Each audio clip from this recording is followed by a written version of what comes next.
দেবে? আমি একটা বারের জন্য হলো ছেলের সাথে কথা বলবো, ফোন দিসনি? বৌমার কাছে খোঁজ নিয়েছিস মা কেমন আছে, বোন কেমন আছে? তাই তাই আমি এই মেয়েটাকে শেষ করতে চেয়েছি। ভালো করিনি? আরে আমার ভালোবাসার ভাগ কেন আমি ওকে দেব? আমি তো তোর ভালোবাসা হারাতে চাইনি বাবা। ছি মা ছি, তোমার একটু লজ্জা লাগলো না এসব কথাগুলো বলতে? তুমি কি ভুলে গেছো তুমি আমার মা, আরে আমার স্ত্রী?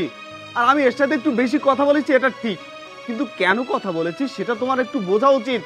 এই মানুষটা প্রেগনেন্ট, আমার বাচ্চা এর পেটে, তোমার বংশের প্রদীপ। আমি যদি একে একটু সময় না দেই তাহলে এই সময় মেন্টালি কিভাবে ভালো থাকবে? তুমি নিজেই কিনা একে একটু ভালো রাখবে, তা না করে তুমি নিজের উপর অত্যাচার করছো, তাও কিনা তোমার মেয়ের সহ। মা, আজকে যদি এই মেয়েটার জায়গায় তোমার নিজের মেয়ে থাকতো তাহলে তোমার কেমন লাগতো? তুমি পারতে তোমার নিজের মেয়ের সাথে এই অত্যাচার করতে? কখনোই পারতে না। মা, তুমি একবার এই মেয়েটার জায়গায় তোমাকে দাঁড় করিয়ে দেখো তো, যদি তোমার উপরে আজকে আমার দাদা দাদি এমন অত্যাচার করতো তাহলে তোমার কেমন লাগতো? তোমার কি ভালো লাগতো? আজকে যদি আমি ঠিকঠাক সময়ে না পৌঁছাতাম তাহলে তোমরা দুজন মিলে তো একে শেষ করে ফেলতে, আমার বাচ্চাটাকে শেষ করে ফেলতে। আর তুই তুই তো একটা মেয়ে, তুই কিভাবে বললি এর উপর অত্যাচার করতে?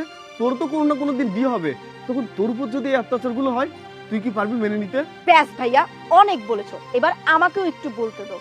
তুমি বিয়ের পর আমাদের কথা একবার চিন্তা করেছো? তুমি সব সময় ভাবিকে নিয়ে পড়ে আছো, আমাদেরকে আগে কত ভালোবাসতা, আর এখন তুমি আমাদের কথা নিয়ে একটু ভাবতেও পারো না। চুপ! আর একটা কথা তোরা বলবি না।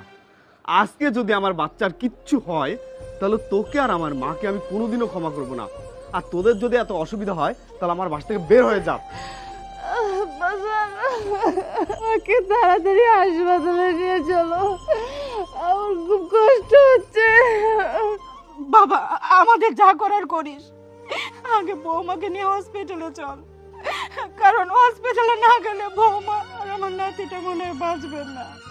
চল বাবা। থামো, তোমরা কোথাও যাবে না।